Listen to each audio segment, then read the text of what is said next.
ஆல்கஹால்களினுடைய பண்புகள் அப்படின்னு சொல்லக்கூடிய தலைப்பை பார்க்கலாம். இதில் முதலாவதாக பார்க்கக்கூடியது இயற்பண்புகள் அப்படிங்கிறது. குறைவான கார்பன் எண்ணிக்கையுடைய ஆல்கஹால்கள் நிறமற்ற நீர்மங்கள், அந்த கலர்லெஸ் லிக்விடாக பார்க்கப்படுகிறதுங்கிறாங்க. அதாவது குறைவான கார்பன் எண்ணிக்கையை எடுத்துக்காட்டு சொன்னோம் அப்படின்னா methyl alcohol, ethyl alcohol, profile alcohol, இதெல்லாம் வந்து பார்த்தீங்கன்னா குறைவான கார்பன் எண்ணிக்கை இருக்கக்கூடிய ஆல்கஹால்.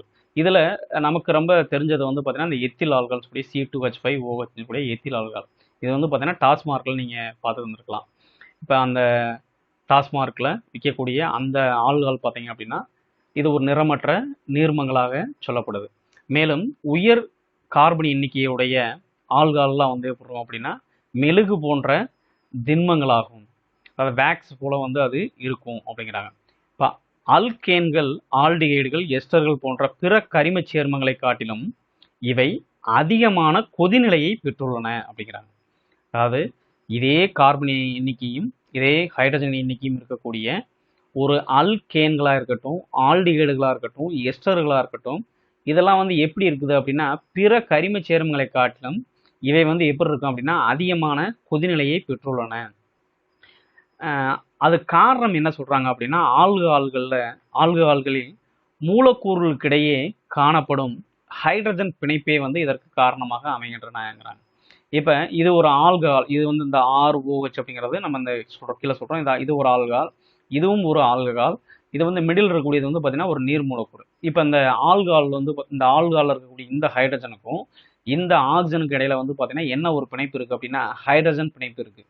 அதே போல் இந்த ஆல்கஹால் இருக்கக்கூடிய இந்த ஆக்சிஜனுக்கும் இந்த ஹைட்ரஜனுக்கு மாற்றமளிக்கக்கூடிய ஹைட்ரஜனுக்கு இடையில வந்து பார்த்தீங்கன்னா ஒரு ஹைட்ரஜன் பிணைப்பு இருக்குது. இந்த ரெண்டு பிணைப்புமே வந்து என்ன பிணைப்பு தான் அப்படின்னா இந்த டாட்டர் லைன்ஸ் ஃபுல்லாகவே வந்து பார்த்தீங்க அப்படின்னா ஹைட்ரஜன் பிணைப்பு அப்படின்னு சொல்லக்கூடிய ஹைட்ரஜன் பாண்டிங் தான்.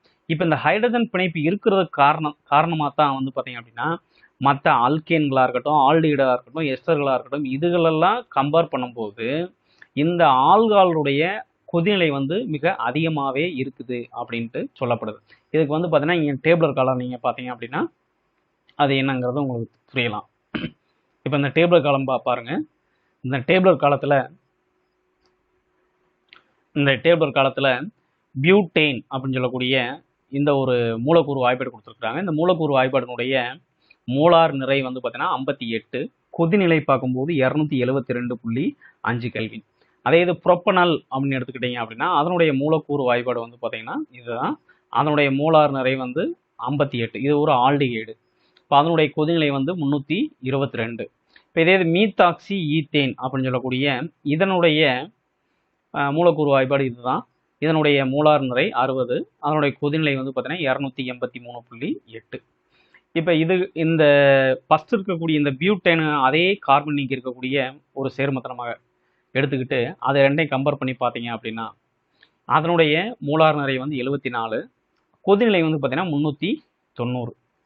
இப்போ கீழே இருக்கக்கூடிய இந்த ஒரு 3 இதையும் கம்பேர் பண்ணி பாருங்கள். புரோப்பனல், மீத்தாக்சி ஈத்தேன், புரோப்பன் 1 அப்படின்னு சொல்லி 3மே வந்து பார்த்தீங்கன்னா கார்பன் எண்ணிக்கை நீங்கள் கம்பேர் பண்ணி பாருங்கள். 3 கார்பன் இருக்கக்கூடிய ஒரு சேர்மமாக அது பார்க்கப்படுகிறது. அதில் இருக்கக்கூடிய மோலார் நிறையாக இருக்கட்டும், அதனுடைய கொதிநிலையாக இருக்கட்டும், இதெல்லாம் நீங்கள் கம்பேர் பண்ணி பார்த்தீங்க அப்படின்னா இந்த புரோப்பனாலை காட்டிலும் மீத்தாக்சி ஈத்தேனை காட்டிலும் புரோப்பன் 1 சொல்லக்கூடிய இந்த ஒரு கரிம சேர்மத்துக்கு தான் வந்து பார்த்தீங்கன்னா அதனுடைய கொதிநிலை வந்து அதிகமாகவே பார்க்கப்படுகிறது. இப்போ அடுத்தது தேர்ட் பாயிண்ட், மாற்றிய ஆல்கஹால்களுடைய ஓர்ணைய ஆல்கஹால்கள் அதிக கொதிநிலையும் மேலும் மூவினைய ஆல்கஹால்கள் வந்து குறைவான கொதிநிலையும் கொண்டுள்ளன அப்படின்னு சொல்லப்பட்டிருக்கு. இதுக்கு ஒரு எடுத்துக்காட்டு பார்க்கலாம். இப்போ நீங்கள் பார்க்கக்கூடிய இந்த ஒரு கரிம சேர்மம் நீங்கள் பார்க்கலாம். இதில் எல்லாத்துலேயுமே கார்பன் எண்ணிக்கை 4, ஹைட்ரஜனோட எண்ணிக்கை 10, ஆக்சிஜனோட எண்ணிக்கை 1. இப்போ இதில் ஃபஸ்ட் இருக்கக்கூடியது வந்து பார்த்தீங்கன்னா இது ஒரு பிரைமரி ஆல்கஹால், இதுவும் ஒரு பிரைமரி ஆல்கஹால் தான். இது வந்து செகண்டரி ஆல்கஹால், இது வந்து ஒரு ட்ரெஷரி ஆல்கஹால். இப்போ இதனுடைய எல்லாத்தினுடைய பாய்லிங் பாயிண்ட் வந்து எல்லாமே இங்கே குறிப்பிட்டிருக்கேன். அதில் வந்து பார்த்தீங்கன்னா ஓரணை ஆல்கஹால் இருக்கக்கூடிய அதனுடைய பாய்லிங் பாயிண்ட் 390 இருக்குது, 90 கெல்வின். அதே இது மூவினை ஆல்கஹால் சொல்லக்கூடிய அதனுடைய பாய்லிங் பாயிண்ட் பார்த்தீங்க அப்படின்னா 355 கெல்வினாக இருக்குது. அப்போ ஓர்ணைய ஆல்கஹாலை காட்டிலும் மூவினை ஆல்கஹால் வந்து எப்படி இருக்குது, கம்மியாக தான் பார்க்கப்படுது, அதனுடைய மதிப்பு குறைவாக இருக்குது அப்படிங்கிறத இப்போ நம்ம தெரிஞ்சுக்கிட்டோம்.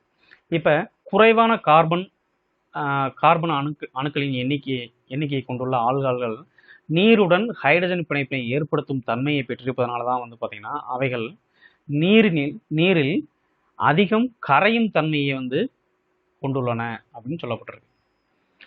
இது கீழே வந்து பார்த்தீங்கன்னா இந்த டேபிளர் காலம் நீங்கள் வந்து ஏற்கனவே பார்த்த டேபிளர் காலம் தான். அதுலேயும் இப்போ இங்கேயும் ஒரு 2 ஒரே மூலக்கூறு வாய்ப்பாடு இருக்கக்கூடிய 2 ஆல்காலை வந்து பார்த்தீங்கன்னா கம்பேர் பண்ணி சொல்லியிருக்கிறாங்க. புரோப்பன் 1 ஆளுங்கிறது வந்து பார்த்தீங்கன்னா 370 கெல்வினா 70.4 கெல்வினா இருக்குது. அதே புரோப்பன் 2 ஆல்னு சொல்லக்கூடிய இது வந்து பார்த்தீங்கன்னா ஒரு பிரைமரி ஆல்கால், இது வந்து ஒரு செகண்டரி ஆல்கால்.